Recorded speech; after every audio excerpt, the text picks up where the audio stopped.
Why is there space? There should not be space. It should be right on that tape. Reception Day, or R Day as it's also known, is not easy on these soon-to-be former civilians. New cadets, that was so weak. I want to hear it again. Around 1,300 of the nation's top high school graduates get a quick immersion into Army life. Order, arms. Planning for this day began months ago, and it serves a purpose. Cadet Captain Adam Cratchey went through this 3 years ago.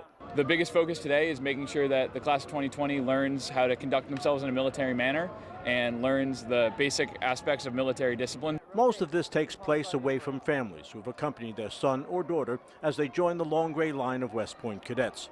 Families like the Maynards from North Carolina who have mixed emotions. From feeling worried about what he's going to experience, but I think pride overrides it all, and just proud of his decision to serve the country. We're just incredibly proud, and we know what this place does for guys and gals of this world, and they create leaders. These cadets will only be here at the academy for a few years, but it's safe to say this is one day they won't forget. Despite frustrating memories, there are some really positive memories that come out of Beast as well.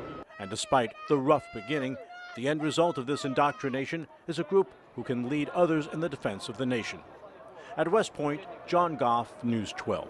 You can take boats out, kayaks and canoes during your stay here. This is Breakneck Pond in Harriman State Park, where you would do that.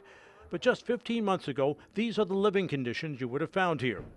And this is what those cabins look like today after the Appalachian Mountain Club renovated the rundown facility, which had been vacant for 12 years. As you walk around, you'll see this is an oasis in one of the world's most urban areas. AMC invested about $1.5 million of their own money refurbishing this camp, and another $500,000 came from the state.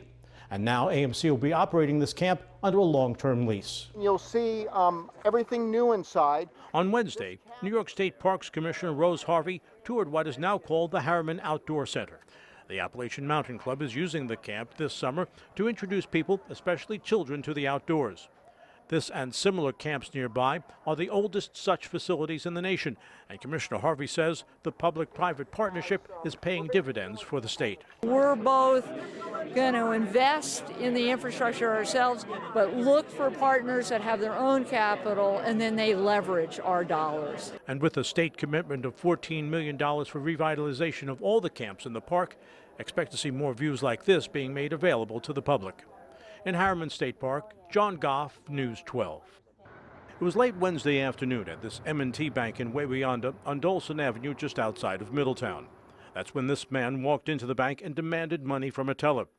No weapon was displayed, but he did escape with an undisclosed amount of cash. The suspect was described as a white male, approximately 6 feet tall, between late 20s and early 30s in age, with a slim build. As you can see in this surveillance photograph, he was also wearing dark sunglasses and a red bandana on his head. This is just the latest of several bank robberies here in the Hudson Valley in recent days, and state troopers are now trying to determine if the guy who held up this bank is responsible for all of them. Back on July 19th, this Chase Bank on West Ramapo Road in Haverstraw was robbed. The bank cameras captured these pictures of the robber. Police still haven't said how much money was stolen. But then on July 24th, this man robbed a TD Bank in Fishkill.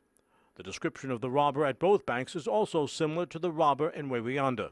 But state police investigators aren't ready to confirm it's the same man. We're looking into all angles that it may be involved. But for now, the search continues, and police are waiting for him to strike again.